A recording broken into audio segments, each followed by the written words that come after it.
અનુભવ છે એવા બેમજીભાઈ, અમારા સાથી મિત્ર રમજીભાઈ, મુકેશભાઈ કઈ ટેન્શનમાં બેઠા છે, બાબુજીભાઈ, મોહમ્મદસિંહ, આ ત્રણનું થોડું ઘણું મિલન થઈ જાય તો કોંગ્રેસમાં થોડો જાગમાં જાગ આવે. આ બધું આખો મંચ બધાનું નામ આવડે છે પણ રામભાઈ બધાનો મંચસ્થ સૌ આગેવાનો, તાલુકાનો ડેલિગેટ, જિલ્લાનો ડેલિગેટ, ચૂંટાયેલો બધા અધિકારી અને આપ સૌ આજુબાજુના વિસ્તારમાંથી કોંગ્રેસના મજબૂત ને કર્મઠ આગેવાનો ચંદનજી ઠાકોરના રામ રામ. આ ભારતીય જનતા પાર્ટીએ દિલ્હીમાંથી જે જૂઠ કાઢ્યું અને ખેરાલુની પોળમાં જૂઠ આવ્યું. ભારતીય જનતા પાર્ટીના કાર્યકર જોડે કાંઈ હતું નહીં. કાકાએ ખૂબ સારી વાત કરી. 1947માં આપણો દેશ આઝાદ થયો અને આઝાદી પછી સાહેબ 1949માં 50માં એનો બંધારણ આવ્યું અને 51માં સરકારો બેઠી ત્યારે સૌ પ્રથમ જવાહરલાલ નહેરુ વડાપ્રધાન બન્યા. અને જવાહરલાલ નહેરુ વડાપ્રધાન બન્યા પછી એમને અનેક પ્રકારની પ્રવૃત્તિઓ કરી. રાજા મહારાજાઓનું રાજ હતું, સંકલનનું રાજ હતું, એકબીજાને કાપી નાખવું, મારી નાખવાનું રાજ હતું. આપણા જે વડવાઓ છે એમને હું યાદ કરાવું કે આપણા ઘેર ખાવા માટે અનાજ નતું, વિદેશથી કમળ પરવું આવતું હતું ને આપણા વડીલો ખાતા હતા. લાલ બહાદુર શાસ્ત્રી જ્યારે અમેરિકા ગયા અને અમેરિકાના વડાપ્રધાને ટોચો માર્યો કે આ તો ભાઈ ભારતીય છે, એમને કશું ઉત્પન્ન કરી શકતા નથી, ભિખારી દેશ બની ગયેલો છે, અંગ્રેજોનું શાસન હતું, આમની જોડે કઈ નથી, આમની જોડે કોઈ બેઠક ના કરાય. એ દિવસે લાલ બહાદુર શાસ્ત્રી દેશમાં જ્યારે પરત ફર્યા ત્યારે જય જવાન જય કિસાનનો નારો લઈ નીકળ્યા હતા.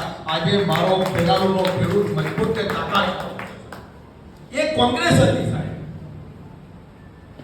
ઇન્દિરા ગાંધીએ રેનું ઘર, વાવેલું ખેતર, હજારો વીઘા જમીનના માલિક હતા. 7 કિલોમીટરનો માધવસિંહ કાયદો લાયા, જમીન ખેડૂત જોડે રહે.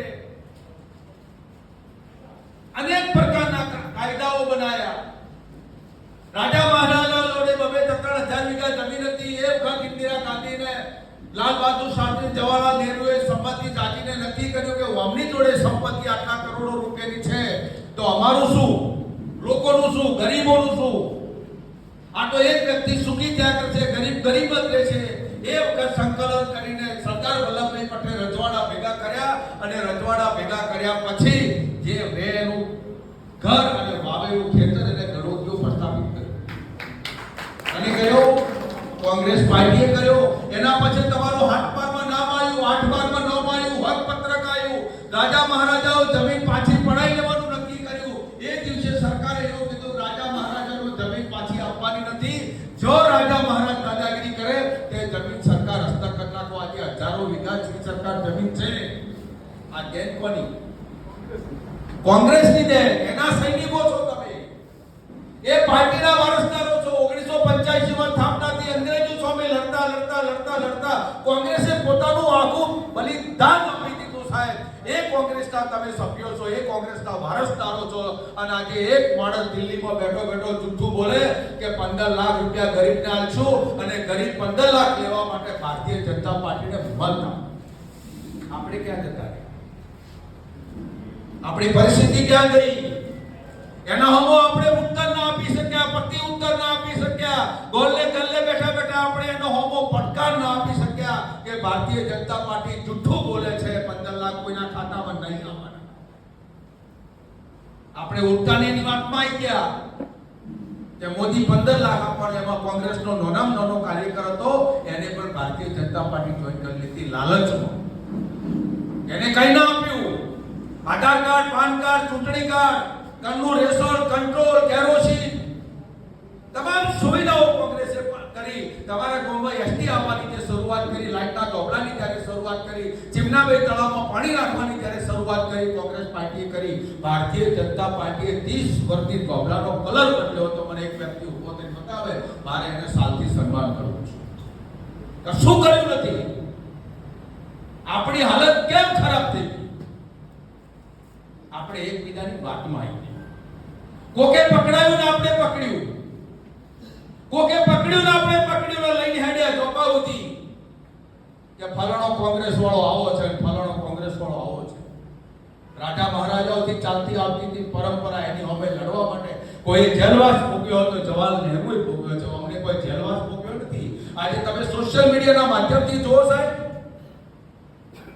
કોઈ એક પણ દેશનો વડાપ્રધાન, એક પણ દેશનો વ્યક્તિ, એક પણ ભારતનો વ્યક્તિ, બુદ્ધિજીવી વ્યક્તિ, ટેલેન્ટ, એક વ્યક્તિ હારું બોલતો નથી કે મોદી હારો, એવું કોઈ કહેતું નથી.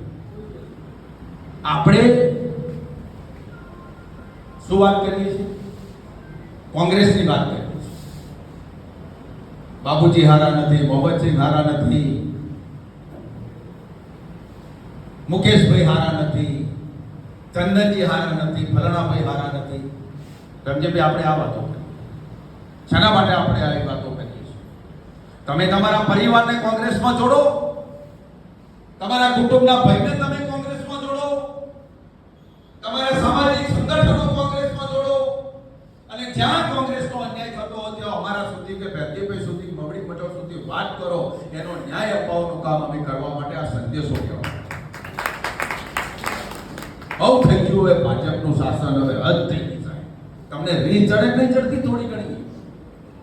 અંદર અંદર આપણે ખોખલાતા રહીશું સાહેબ મારા, તો આપણે ક્યારેય જીત સમૂહ નહીં જઈએ સાહેબ. આ લોકો હિન્દુ મુસ્લિમ, હિન્દુ મુસ્લિમ, હિન્દુ મુસ્લિમ, રામના મંદિરમાં લૂંટી ગયા. એક પણ આરએસએસ ને વિશ્વ હિન્દુ પરિષદ વાળો એમ કહેતો નથી કે આવું કરો. અને તમે જો યુદ્ધના મેદાનમાં નહીં લડો તો, મારી વાત સાંભળી લેજો ઓન રેકોર્ડ, તમે બધા જો યુદ્ધના મંદિરમાં નહીં લડો, ને આપણે બધા રામના સેવકો છીએ, અને તમે લડવા માટે બહાર નહીં નીકળો, ભારતીય જનતા પાર્ટી વાળો નરેન્દ્ર મોદી આ લોકોને ક્લીન ચીટ આલે છે અને વાત આખી દબાઈ જશે. પરિણામ વિપરીત બનશે સાહેબ. અને એ લોકોને અત્યારે અનેક પ્રકારના હાથકંડા કરે છે કે આપણે આવું કરવું છે, તેવું કરવું છે. એમને જે કરેલું જે છે, એમને મંદિરમાં જે લૂંટ ચલાવી છે, એમને ગામડામાં જે લૂંટ ચલાવી છે, ખેડૂતોની આય ડબલ કરવાની લૂંટ ચલાવી છે, અનેક પ્રકારની જે લૂંટો ચલાવી છે, એ લૂંટનો હવે અંત આવી ગયો છે. હવે કોંગ્રેસે માત્ર જાગવાની જરૂર છે. જો કોંગ્રેસ જાગી જશે તો 100% આવવાવાળા સમયની અંદર તમારી વાત બિલકુલ સાચી હતી. ભાઈ તમે પણ કોઈ હાલભાઈ વાત કરી, રામભાઈએ, એલબીએ વાત કરી, ખૂબ સારી વાત કરી. એટલા માટે વાત કરી કે કોંગ્રેસના સૌ બધા શુભ ચિંતકો બેઠા છે. અને જ્યાં સુધી તમારી યુનિટી નહીં બને, જ્યાં સુધી તમારી એકતા નહીં બને, અને જ્યાં સુધી તમે પ્રોટોકોલ ફોલો નહીં કરો, ત્યાં સુધી તમારું પરિણામ આવું રહેવાનું. તમને લડાવે છે કોણ? ભાજપ વાળા તમને લડાવે છે. ઘરના ખૂણે તમને પકડે, તમને મીઠી મીઠી વાતો કરે કે ફલાણા ભાઈ તમને આવું કહેતા હતા, આ ભાઈ તમને આવું કહેતા હતા. એ બેને ખરે કરવાનું કોઈને તાકાત છે નહીં. એ વાત લઈ ગોમના છેડા સુધી જાય છે. ચૂંટણી આવે તો હોમ આવે છે. આ વાત છે. બીજું કઈ છે? કોણ પકડાવે? તો ભાજપ વાળો જ પકડાવે છે. અને એમને એ લોકોને ચાણક્ય નીતિ આવડી ગઈ છે કે શું કરવું એમ. એટલે જ્યાં સુધી આપણું જો ચાલતું હોય, ત્યાં સુધી આપણો અવાજ પહોંચે, ત્યાં સુધી હું પહેલા કણે ત્યાં કાળકા માતાના મંદિરે બોલ્યો હતો, આજે બોલ્યો છું કે દાખલા તરીકે મેં તમને કોઈ પણ પ્રકારની વાત કરી હોય અને તમને એમ કહેતું કે ચંદનસિંહ અમારા વિરુદ્ધમાં વાત કરી છે અને ફલાણાભાઈને કેવડાયું છે, તો તમારે બે ડગલા આગા ફરીને નક્કી કરવામાં આપણું શું જાય છે? મુકેશભાઈએ કે ચંદનભાઈ કે ભેમજીભાઈએ કે બાબુજી કે રણજીતભાઈએ વાત કરી છે કે નથી કરી? તમે જો આટલો ખુલાસો કરી નાખો, આખો વિવાદ બેઠો પડે. પણ આપણે કોઈ આવો ખુલાસો કરવા જતા નથી. એ વાતને કોઈ બંધ બેહવા જતું નથી. અને જે આવે બધા ઇન્ફોર્મમાં આવી ગઈ એટલે કે જવા દો, તમે તમારા વિરુદ્ધમાં આવું બોલતા હતા. પણ શું બોલતા હતા? કારણ કે કેવું નહીં ને ઝઘડો થાય. એટલે પણ કોને ઝઘડો શો થતો? અમારે ઝઘડો કરવો, તમે કહો તમને કોને કીધું છે? એ વાતની આપણે ચોખવટ કરીએ.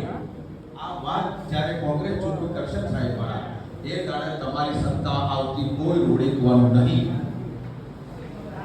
તમે બધા મજબૂત ને ક્રીમ આગે વધો, તાકાત વાળા છો સાહેબ. જો બધાના ચહેરા ઉપર કોકનો વેપાર છે, કોકને ખેતી છે, કોક કરિયાણાનો વેપારી છે, કોઈ આ બંને નિવૃત્ત આઈએસ સાહેબ તમારામાં જોડાય. તમારે ભાગ્યશાળી બનો સાહેબ.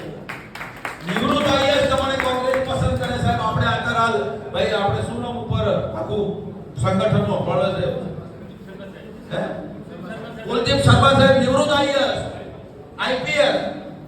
હવે કેટલા અધિકારીઓ ત્યારે કોંગ્રેસમાં આવવા માટે સમર્પિત થઈ ગયા કે કોંગ્રેસ જ અમારી શક્તિશાળી શક્તિ છે સાહેબ, અને કોંગ્રેસ સિવાય અમારો ઉદ્ધાર નથી. આવા પર્ટિનેન્ટ વ્યક્તિઓ સાહેબ તમે જો એ લોકો અત્યારે ભારતીય જનતા પાર્ટીમાં કોંગ્રેસ છોડી જેટલા છે એ હાલત જો છે. મોટો નેતા અમારો એક જોતો એક ખૂણા ચોક બેઠો રચો દેખો તો દોડાતો નહીં. એવા બીજા અમારા શિવપુર વાળા ક્યાં છે? ઓપડો મારી વાત થોડું થોડું આલ્યું અત્યારે બધું લઈ લીધું. જે જ્યાં છે એમને પૂછો કે તમારી હાલત શું છે.